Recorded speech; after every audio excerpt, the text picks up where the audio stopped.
소중한 나.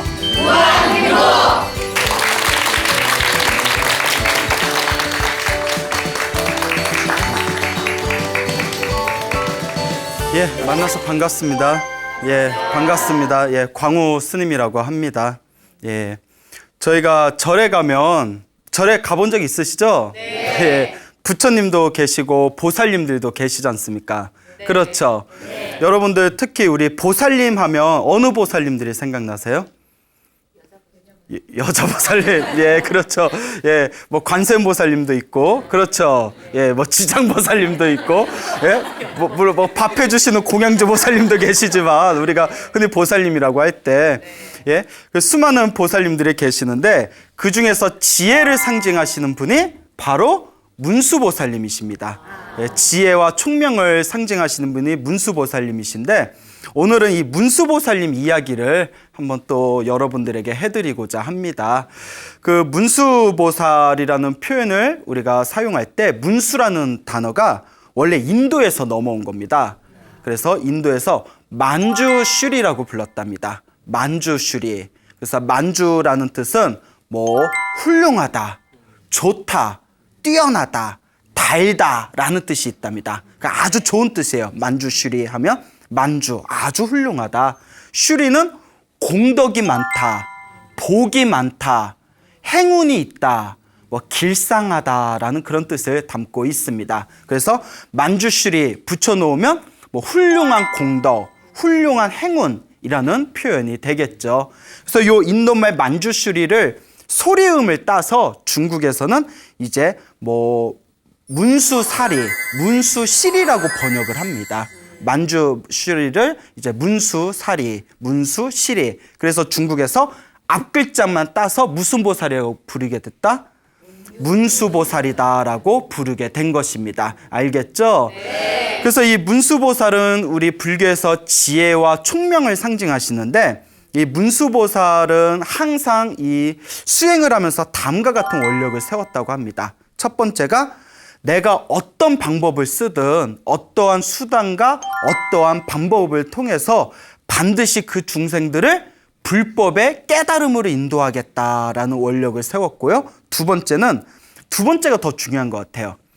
부처님을 욕하거나 보살님을 욕하거나 불법을 욕하거나 나를 욕하거나 이렇게 부처님과 나를 욕한 모든 중생들조차도 다 깨달음의 길로 인도하겠다. 라는 그런 원력을 세우셨다고 합니다. 그래서 우리 불교의 전설에는 열심히 수행하고 깨달음을 구하고 기도를 열심히 하는 수행자가 있으면 알게 모르게 보이지 않게 그 수행자를 지금도 문수보살님께서 이 세상 속에서 몸을 놔두시어 도와주신다라는 그런 전설이 있습니다. 여러분들 문수보살 실제로 보신 적 없으시죠? 네. 예, 그래 없는 것 같아요. 예, 그래요. 자, 그 여러분들 혹시 사극 좋아하세요? 네. 사극 좋아하십니까? 네. 그 얼마 전에 관상이라는 영화 있었는데 혹시 보셨습니까? 네. 관상에 이제 그 수양대군이라고 나오지 않습니까? 네. 그렇죠. 이제 수양대군이라고 나오는데 수양대군이 나중에 왕이 돼서 무엇이라고 불리게 되죠? 예, 세조라고 하지 않습니까? 우리 조선시대 최고의 성군이라고 불리우는 분이 바로 세종대왕이 되시겠죠? 그래서 세종대왕의 아들이 문종이 되지 않습니까? 역시 다 아는데 대답 안 하신 거죠? 예. 그리고 문종이 일찍 죽습니다. 문종이 죽고 세종대왕의 손자이자 문종의 아들인 누가? 그렇죠. 단종이 이제 왕에 오르게 됩니다. 그리고 이 단종이 또 이제 나이가 어리고 또 이제 역시 세종대왕의 아들이면서 또한 문종의 동생이면서 단종의 삼촌인 수양대궁이 이제 쿠데타를 일으키게 되죠. 그래서 단종을 폐위시키고 자기가 왕이 돼서 세조라고 이제 이름이 불리워지게 됩니다. 근데 어쨌거나 정치란 것은 굉장히 혹독한 것 같습니다. 그렇죠. 네. 그렇기 때문에 이제 당신의 정권, 당신의 왕권을 강화시키기 위해서 그 정치적 희생양으로 친족한 이제 단종을 죽이게 됩니다. 또 단종이 죽는 과정에서 수많은 이제 사람들이 또한 살해를 당하게 되죠.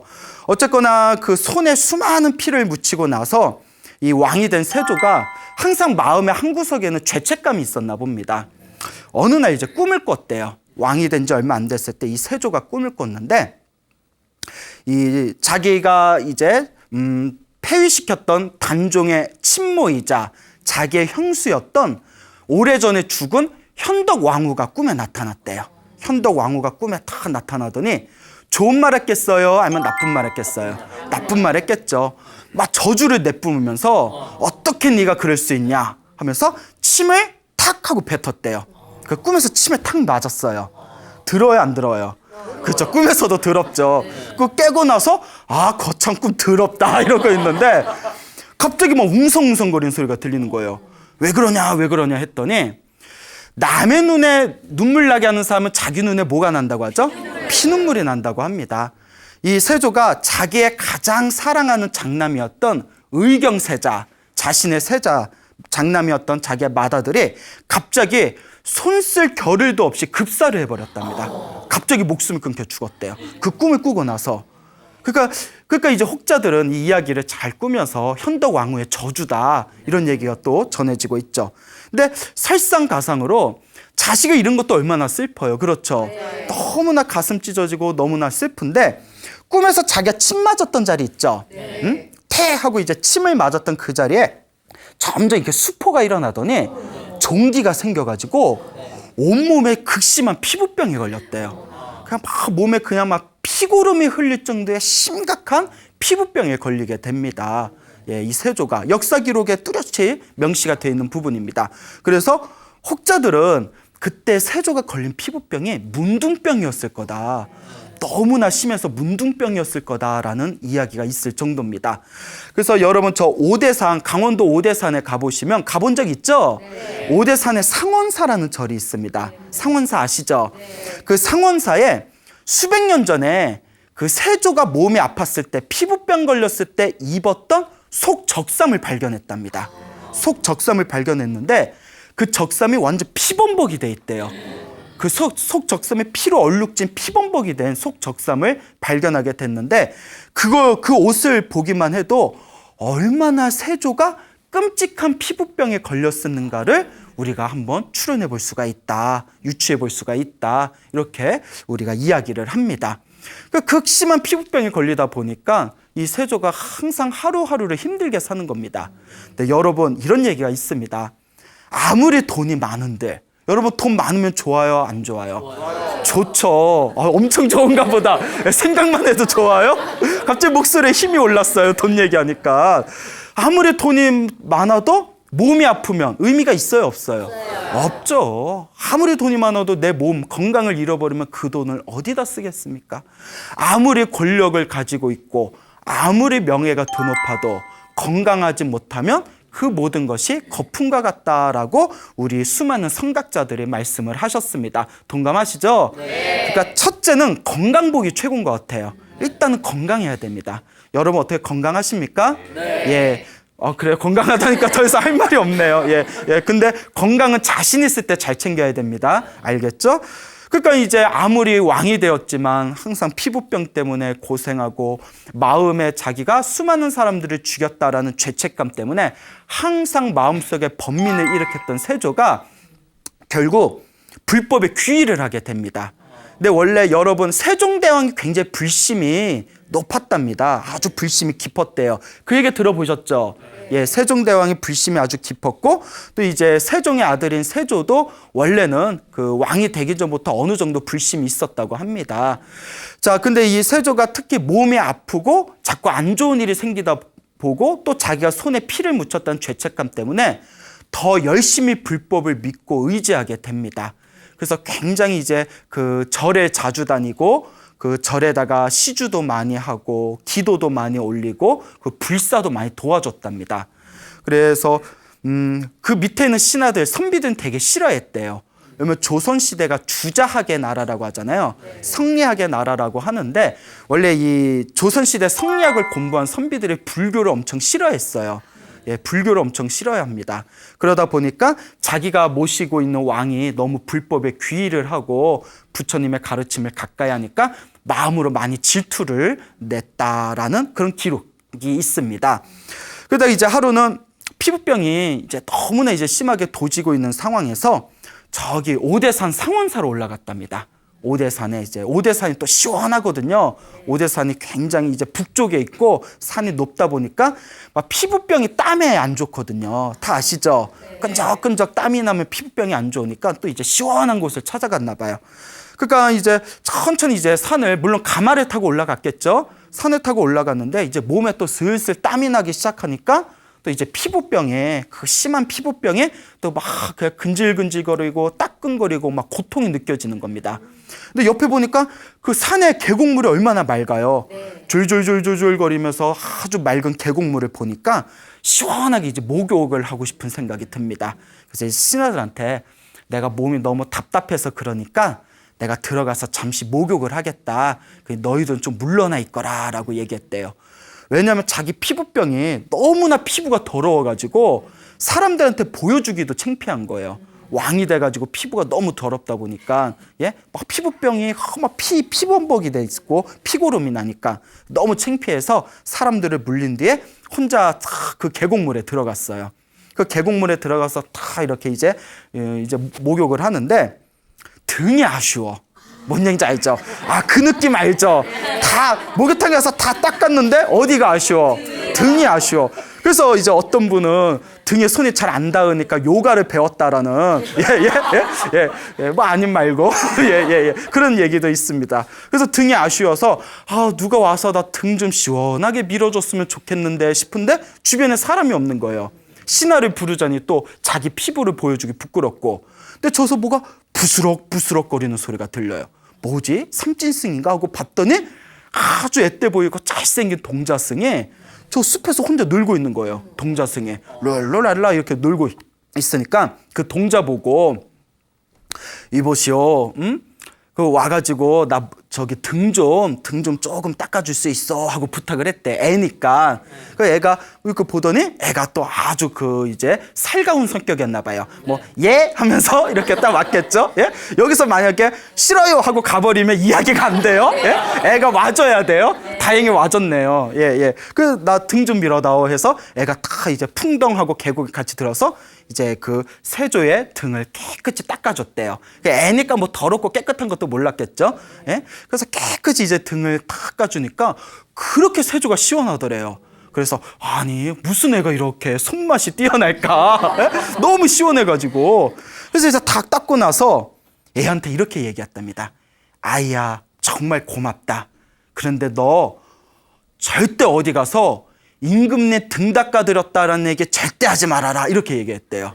예? 임금님 등 닦아드렸다는 얘기 절대 하지 말아라. 예?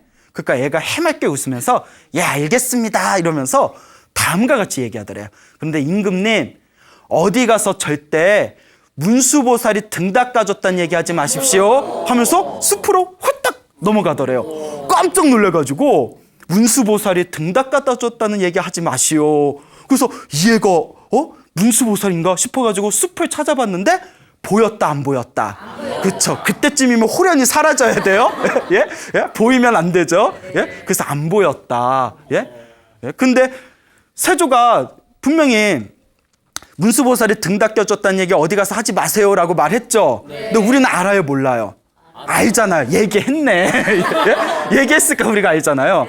그런데 그렇게 등을 닦고 나서 오대산 상원사에 가서 다 부처님한테 기도를 올리고 궁전으로 돌아왔는데 그 뒤로 점점 피부병이 점점 좋아지더니 며칠 후에는 피부병이 나았답니다. 설에 의하면 피부병이 싹 나았대요. 정말 문수보살께서 나에게 가피를 주셨구나. 내가 그동안 저지른 나의 업을 참회를 받아주셨구나 해서 화공을 부릅니다. 그리고 자기의 기억력을 동원해가지고 그때 숲에서 계곡에서 만나서 자기 등을 밀어줬던 동자의 모습을 딱 그린 뒤에 그걸 나무로 조각을 합니다. 그래서 그 문수 동자상을 조각한 게 오늘날 우리나라의 국보로 지정되어 있는 오대산 상원사의 문수보살 동자상이 되겠습니다. 예, 상원사에 가서 다들 보셨죠? 네. 글쎄, 예, 한번 꼭 가셔서 보세요. 알겠죠? 네. 예. 그래서 문수보살 동자상이 오늘날까지 정해지고 있습니다. 근데 이렇게 딱 너무 사람들이 이 이야기 들으면 신기해서 가잖아요. 네. 딱 가면 왠지 막 되게 귀엽고 막 그럴 것 같은데 이렇게 보면 다들 약간 조금 어머 스님 저기 동자상이라는데 약간 노안 같아요 뭐 이러더라고요. 그래서 아니라고 예? 우리가 동자로 보면 동자로 보이고 노안으로 보면 노안으로 보이는 거라고 예, 이렇게 얘기했던 기억이 있습니다. 이게 바로 문수보살과 세조의 어떤 그런 가피가 담겨진 이야기가 되겠습니다. 이와 같이 우리가 살다 보면 굉장히 안 좋은 일을 겪을 때가 있지 않습니까? 몸에 무슨 병이 생길 때도 있고, 뭐 또 살다가 뭐 사업이 잘 안 될 때도 있고, 지방관계, 가정이 잘 편안하지 못할 때도 있습니다. 이럴 때는 냉정하게 자기 자신을 잘 살펴봐야 됩니다. 이 문제가 현실 속에서 내가 어떤 잘못을 저질렀길래 이런 일이 생기게 된 것일까? 그런데 우리가 살아가면서 안 좋은 일이 생긴 거는 크게 두 가지 이유가 있다고 합니다. 이번 생에 내가 관리를 잘 못했기 때문에, 내 스스로 관리를 잘 못해서. 두 번째는 전생에 넘어온 내 업이라고 합니다. 전생에 넘어온 내 업이다. 그렇기 때문에 우리 불교에서는 이 금방 얘기한 세조와 같이 내가 잘못한 게 있으면, 무언가 내 마음속에 어떤 좋지 못한 감정의 뿌리들이 있으면 부처님께 기도하고 참회하고 복을 짓고 공덕을 지어서 그것을 소멸시키고, 또한 내가 기도한 그리고 공덕을 지은 그 힘에 의해서 또한 불보살의 가피를 받을 수가 있다라고 전해지고 있습니다. 그러니까 여러분들도 몸에 피부병 있으신 분들은 어떻게 하면 되겠어요? 예, 그래요. 피부과를 찾아가 보시고, 피부과를 찾아가 보시고, 피부과에 가도 잘 안 나오면, 아이고, 내 전생에 생긴 업병인가 보다 하고 한번 열심히 기도해 보시기 바랍니다. 제 아는 스님이 있었는데, 아토피가 굉장히 심했대요. 아토피가 엄청나게 심한데, 막 몸에서 고름이 나올 정도였대요. 막 밤에 자기도 모르게 막 긁으면 아침에 막 생살이 막 피가 맺혀 있고 나중에 고름 생기고 한다면서요. 근데 병원에 가도 아토피가 잘 안 낫는데요. 그러니까 어떤 얘기까지 있냐면, 아토피 치료제가 나오면 그 사람은 지구상에 세 손가락 안에 드는 부자가 될 수 있을 거다라는 얘기가 있을 정도래요. 그만큼 이제 아토피 치료제에 대한 사람들의 염원이 굉장히 강한데, 근데 이 스님이 기도를 열심히 했대요. 그래서 항상 기도를 하시는데, 이분이 이제 능엄주라는 기도가 있어요, 불교에. 능엄주, 뭐 우리의 업장을 소멸한다는 능엄주 기도가 있는데, 그 능엄주 기도를 굉장히 열심히 했답니다. 능엄주 기도를 열심히 했는데, 법당에서 열심히 기도하다가 잠깐 이렇게 비몽사몽에 잠깐 잠이 들었대요. 그때 이제 살짝 꿈을 꿨는데, 어떤 꿈을 꿨냐면, 법당에서 기도하다가 몸에서 막 고름이 터져 나오는 꿈을 꿨대요. 모름이 툭툭 하면서 고름이 터졌는데, 거기서 온갖 말로써 표현할 수 없는 더러운 벌레들이 나오는, 막 벌레들이 줄줄줄 나오는, 무슨 공포 영화 호러물에서나 볼 수 있는, 그 벌레가 스물스물 나오는데, 그렇게 벌레가 막 쭈글쭈글 나오면서 몸이 좀 시원해진 느낌이 들더래요.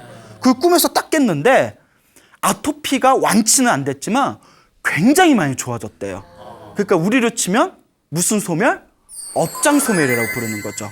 그 기도를 많이 하셔서 아토피가 굉장히 많이 호전되었다라는 그런 스님의 이야기를 들은 적이 있습니다. 이런 거 보면 참 신기해요. 그래 여러분들도 살아가면서 만약에 몸에 병이 있거나 안 좋은 일이 이렇게 자꾸 생기면, 내가 전생에 지은 업장이 두꺼운가 보다 생각하시고 열심히 기도하고 그 세조와 같이 항상 참회하는 마음으로 복을 많이 지어보시기 바랍니다. 혹시 압니까? 동네 목욕탕에 갔는데 거기서 왜 애가 어머 제가 등 좀 밀어드릴게요. 어머 너 어쩜 이렇게 등을 잘 미니? 근데 아줌마 나중에 문수가 등 밀어졌다는 얘기 하지 마세요 하고 뭐 펑 하고 사라졌다거나 뭐 이런 거 겪을 수 있을까요? 없을까요? 그렇죠. 없을 것 같죠? 나도 말해놓고 그 믿음이 없어 믿음이. 하여튼 그렇게 열심히 기도해 보시기 바랍니다. 알겠죠? 자, 또 여러분 암행어사 하면 떠오르는 사람이 누굽니까? 박문수. 박명수도 아니고 박문수. 근데 우리가 무슨 보살 얘기하고 있죠? 문수보살. 근데 성은 무슨 씨예요? 야, 뭔가 이야기가 통할 것 같지 않아요? 이렇게 말해놓고 아무 이야기 안 통한다. 박문수의 부모님이 나이가 많이 이제 세월이 지나고 나이가 많이 찼는데도 부모님이 애를 갖지 못했대요. 아이가 없으니까 고민하다가 어느 고승을 찾아갑니다. 다 고승을 찾아가서 스님, 저희가 오랫동안 아이를 갖고 싶었는데 아이를 가질 수가 없습니다. 어때 좋은 아이 좀 점지해 주십시오 이러는 거예요. 아니 무슨 스님이 삼신할매인가? 스님한테 아이 점지해 주세요 하게? 그 스님이 다 보더니 두 부부께서는 전생에 업보가 있어서 이번 생에 아이를 갖기가 힘들겠습니다 이러는 거예요. 그게 보이나 봐요. 보면 보이나? 예? 그러니까 깜짝 놀라서 그러면 저희가 어떻게 아이를 가질 수 있는 방법이 있겠습니까? 전생에 복이 부족해서 전생에 업보가 두꺼워서 아이를 못 갖는 거니까 이번 생에 복을 많이 지으십시오. 그러면 아이를 가질 수도 있을 것 같습니다. 그러면 스님 어떤 복을 지을까요?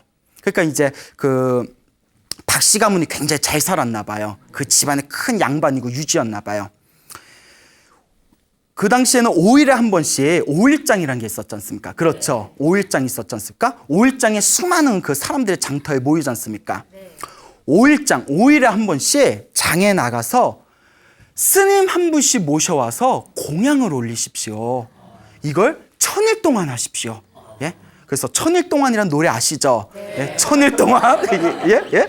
그 1000일 동안 이제 5일장에 나가서 스님을 한 분 모셔와서 그 지극정성으로 공양을 올린다면 그 복이 쌓이고 쌓여서 아마 아이를 가질 수도 있을 겁니다. 먼저 복을 지으십시오라고 이야기를 했답니다. 그러니까 이 박씨 가문에서 그래 우리가 저 스님 말대로 전생에 업보라서 아이를 못 갖는 걸 수도 있으니까 복을 한번 지어보자꾸나. 그래서 이제 5일에 한 번씩 이제 장에 하인을 보내가지고 가장 먼저 보이는 스님을 한 분씩 모셔서 이제 식사를 올리는 겁니다. 공양을 올리는 거예요. 그렇게 1년이 지났어요. 2년이 지났어요. 그렇게 3년을 했답니다. 3년을 지극정성으로 했는데 정말 지극정성을 했대요. 스님을 모시면 그 사랑방에 모셔서 진수성찬을 차려가지고 스님한테 다 공양을 드리고 가실 때에는 바랑에다가 그렇게 쌀도 이렇게 부어드리고 그리고 가시는 길에 다 합장하면서 스님 좋은 아들 점지해 주십시오 이렇게 기도를 올렸대요. 그 마지막 3년째 되는 날 이제 하인을 보냈는데 하인이 그날따라 아무리 봐도 스님이 없더래요. 왜 이렇게 스님이 없지? 왜 이렇게 스님이 없지? 이러다가 식사 시간 때 다 지나가겠네. 왜 이렇게 없지 한데 저기 왜 승복이 보이더래요. 어이구 저 스님 있나 보다. 잘 됐다고 가봤는데 하인이 딱 보더니 침에 탁 뱉고 말았어요. 그냥 막 고름이 줄줄 새는 문둥병 스님이 있는 거야. 왜 거진지 스님인지 승복은 있고는 있는데 스님인지 거진지 분간이 안 될 정도로 문둥병이 걸린 스님이 있는 거예요. 그러니까 이게 답답한 거예요. 아니 이거 어떻게 해야 되나? 이 스님을 데려가야 되나 말아야 되나? 데려가야 되나 말아야 되나? 갈까 말까 이러다가 예? 그래서 이제 어쨌거나 스님을 살짝 이제 모신 뒤에 이제 딱 집에 가서 마님 스님이 한 분 모셔오긴 했는데 문제가 있습니다. 그 어떤 문제냐? 몸에 좀 병이 있습니다. 아니 스님이 몸에 병이 있으면 더 잘 모셔야지. 그게 무슨 문제냐? 근데 그게 문둥병입니다 하니까 그냥 그 박씨 양반하고 그 마님도 그냥 인상이 저절로 찌푸려지는 거예요. 그래도 이왕 오신 스님이니까 잘 모셔라. 예? 그래서 일단 사랑방에 모셔놓고 음식을 잘 이렇게 대접해 드려라. 내가 조금 있다 건너가마. 그 이제 하인이 이제 문둥병 스님을 사랑방에 이렇게 모시는데 그냥 신발을 벗고 마룻바닥에 다 이렇게 발을 디디니까 그냥 고름이 뚝뚝 떨어지면서 예? 그냥 막 피 냄새가 진동을 하는 거예요. 그 역겨울 정도로. 그래서 이제 앉아가지고 이렇게 밥을 먹는데 막 침인지 피고름인지 뚝뚝 떨어지면서 반찬에 밥을 먹고 있는 거예요. 그러니까 그 박씨 양반하고 마님이 딱 와가지고 이렇게 보니까 아이고 정내미가 다 떨어지네. 예? 그러니까 사람이 이제 속상한 거예요. 1000일 동안 그렇게 열심히 스님한테 공양을 올렸는데 마지막 1000일째 되는 날 어째 저런 스님이 왔냐. 못마땅한 거예요. 근데 어떻게 일단 스님이니까 잘 먹여서 서로 그냥 혀를 즈즈 차면서 아이고 참 우리가 박씨라서 그런지 참 우리가 박복하다 막 이러면서 예? 성을 갈까 뭐 싶었을 거예요. 예? 그래서 어쨌거나 그렇게 공양을 잘 대접해 드린 뒤에 이제 어쨌거나 스님이니까 거기에 쌀 한만 이렇게 넣어드리고 잘 보내라 하면서 이렇게 얘기했답니다. 하인한테 그거 밖으로 배웅 잘 하면서 이렇게 일러라. 절대 요 박씨 가문 집에서 사랑방에서 밥 먹었다는 얘기 절대 어디 가서 하지 말아라. 너무 창피하니까. 예? 보내면서 박씨 가문 사랑방에서 밥 먹었다는 얘기 절대 하지 마십시오. 이렇게 전해드려라 하고 보냈어요. 그 이제 좀 시간이 지났는데 이제 하인이 온 거예요. 마님 하고 온 거예요. 그러니까 그래 어떻게 그 스님 잘 보내드렸냐? 이랬더니 예. 근데 스님이 너무너무 잘 얻어먹었다고 너무너무 고맙다고 하면서 마님한테 이렇게 전해달랍니다. 이러는 거예요. 눈치챘구나. 눈치챘어. 예? 눈치챘구나. 뭐라고 했을까요?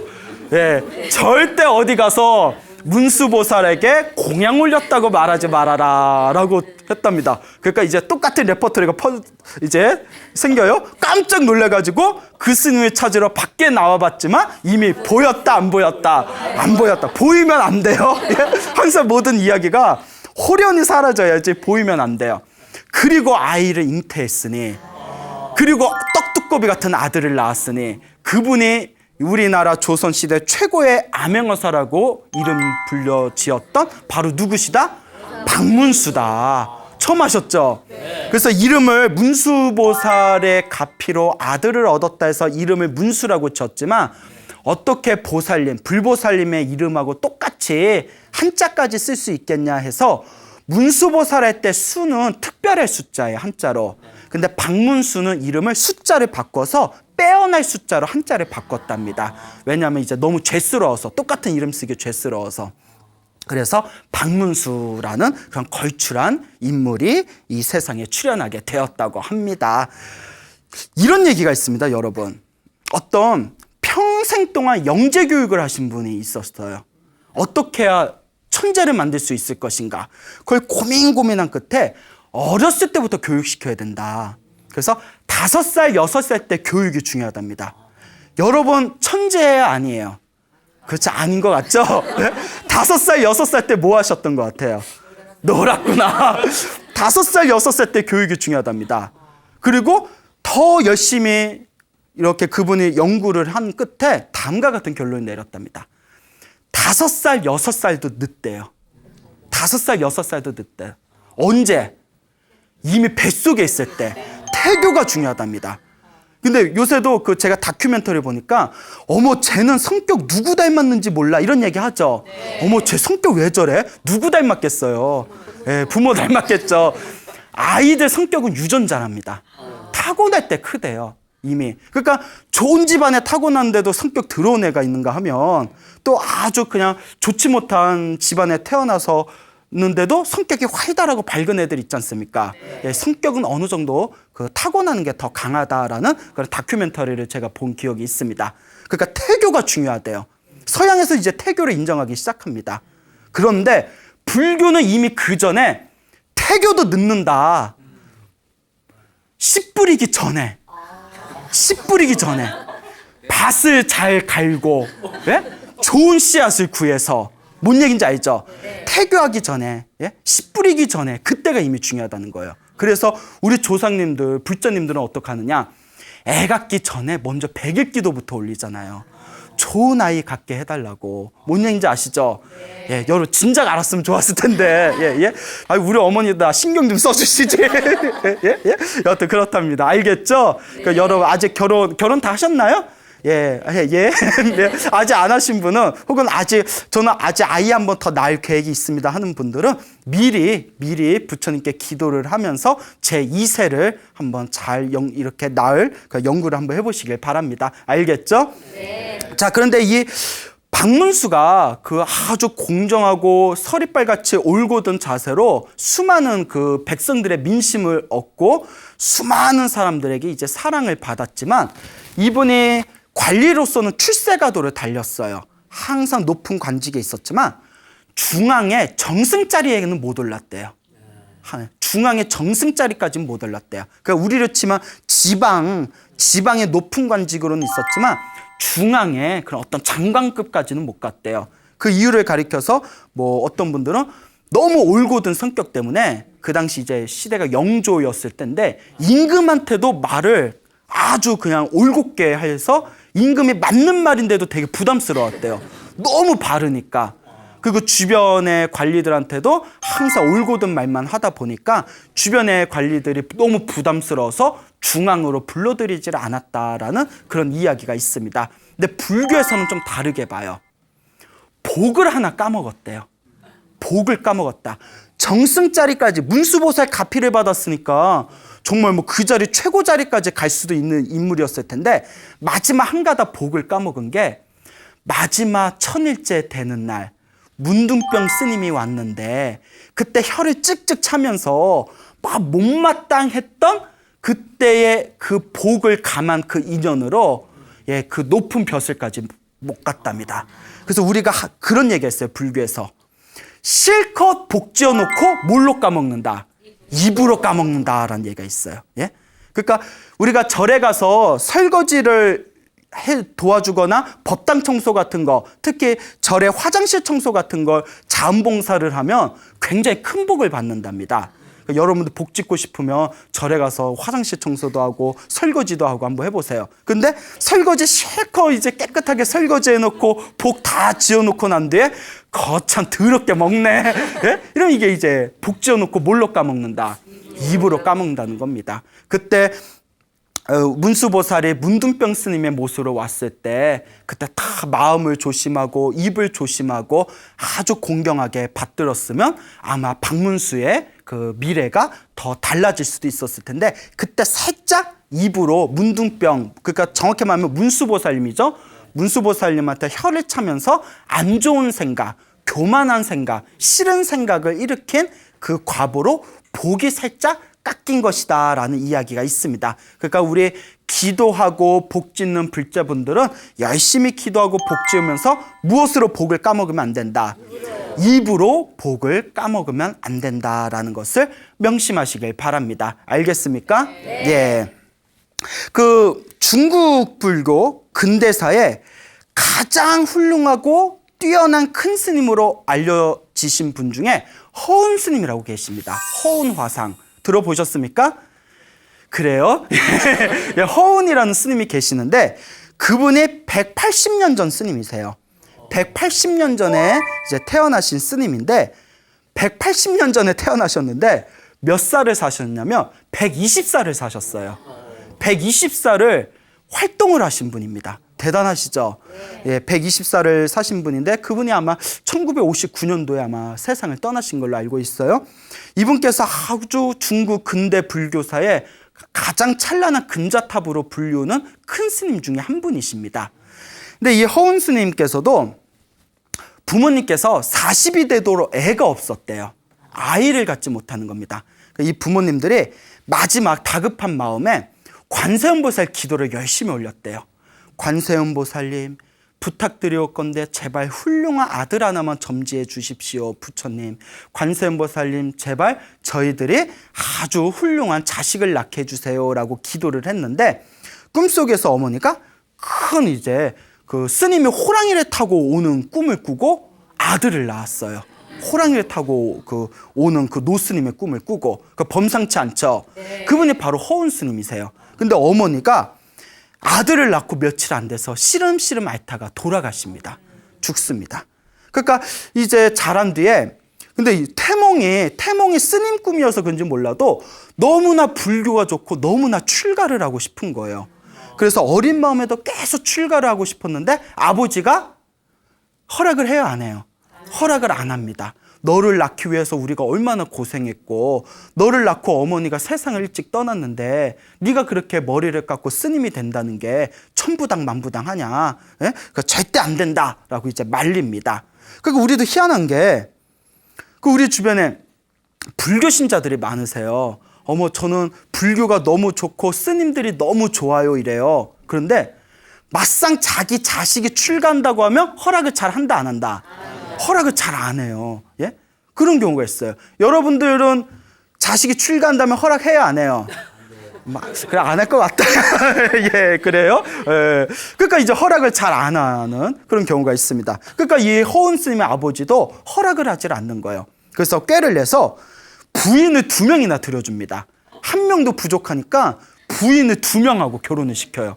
그때는 뭐 일부 다처가 가능했나 봐요. 아유, 하나 간수하기도 힘든데 2명이나 있으면. 그러다가 결국 허온 스님이, 허온 화상이 20살의 나이에 결국 야밤도주를 해서 출가를 합니다. 결국 도망을 가요. 어느 스님은 우스개로 이렇게 얘기하더라고요. 부인이 하나였으면 출가 안 했을 수도 있는데 하나도 힘들어 죽겠는데 2명하고 있으니 그래서 도망간 거다라고 우스갯소리로 그런 얘기를 하신 스님이 있었습니다. 어쨌거나 어렸을 때부터 너무나 출가를 하고 싶었기 때문에 그 아버지의 뜻을 이제 거스르고 이제 출가를 하게 됩니다. 그 아버지도 나중에 화병에 걸려서 또 돌아가셨다는 얘기가 있습니다. 그러니까 이 허온 화상이 나이가 40여 세가 넘었을 때 다음과 같이 결심을 합니다. 내가 출가한 지 20년이 지났는데도 아직도 깨달음을 얻지 못했고, 또 나의 어머니는 나를 낳고 얼마 안 돼 돌아가셨고, 아버지도 내가 출가하니까 화병 때문에 병을 앓다가 돌아가셨으니 나의 불효가 하늘을 찌르는구나. 그러니 깨달음을 얻지 못한 내 스스로를 참회하고, 그리고 일찍 돌아가신 어머니와 아버지의 은혜를 갚기 위해서 내가 새로운 마음으로 내가 기도를 해야겠다 하고 무엇을 결심하냐면, 절강성이라고 있어요. 중국에. 아세요? 예. 절강선에 보타산이라는 산이 있대요. 보타산은 옛날 중국에서 관세음보살님이 살고 계시는 산이래요. 절강성 보타산에서 쭉 가면 산서성이 있대요. 산서성에 오대산이라는 산이 있어요. 오대산은 문수보살이 살고 있다는 전설이 있어요. 그래서 절강성 보타산에서 시작해서 산서성 오대산까지 삼보일배를 하기로 결심을 합니다. 삼보일배는 3번 걷고 절 1번 하고 3번 걷고 절 1번 하는 건데, 자, 4,000km래요. 예. 그러니까 절강선 산서성 할 때 이러다가 4,000km래요 했더니 다들 놀라시네요. 그러니까 대충 계산해 보면 서울에서 부산에 5번 왕복하는 거라고 하더라고요. 예.